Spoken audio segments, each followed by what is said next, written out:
Hey, so how often do we sacrifice long-term gain for short-term pleasure? Hey, this is Shane from the Legal Edge, and what I was talking about is I was discussing with one of my attorneys and their behavior and what they were doing, okay? And it's not that they weren't making money, it's not that they weren't doing sort of the bare minimum contact, the stuff we've got to do. But I realized most all of their extra effort was all driving towards things that resulted in short-term gain, short-term money, but sacrificing long-term money.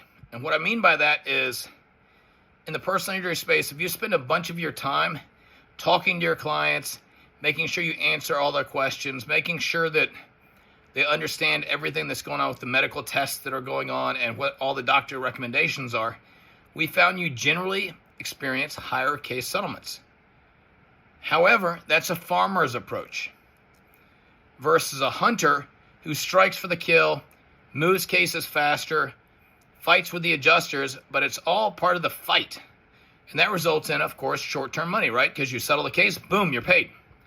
Versus the other approach results in long-term money because you're investing in that case, you're investing in that client, in your relationship with them, making sure they understand everything. So they're generally going to have better treatment, which is going to result in a better case. But that better case result maybe is 6 months or a year from now, versus the hunter, the kill, it happens today, tomorrow, next week. So it's money today, but less money long term. So my question to you is, in your life, especially in your practice, where are you operating as a hunter versus a farmer? And obviously you've got to have a balance of both, right? You've got to work to settle your cases now. You've got to fight on settling those and resolving those issues with the adjuster. But you also need to spend some of your time being a farmer, working on your cases, talking to your clients, making sure they're getting the best medical care and their treatment is tight, so that when you do work on that case, or even in litigation, right, you build it up on the front end knowing when it gets towards arbitration or mediation or a juror, you can have a better case because you spent all that time on the front end versus, bam, coming in like a hunter trying to kill it today so you can get paid next week.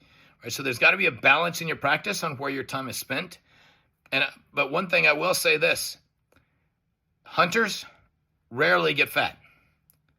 Farmers have a much higher likelihood of getting fat or basically living in abundance. So look at that. Look at your own practice. See where you're being a hunter. See where you're being a farmer and how you're allocating your time. And is it getting you what you want? This is Shane from the Legal Edge.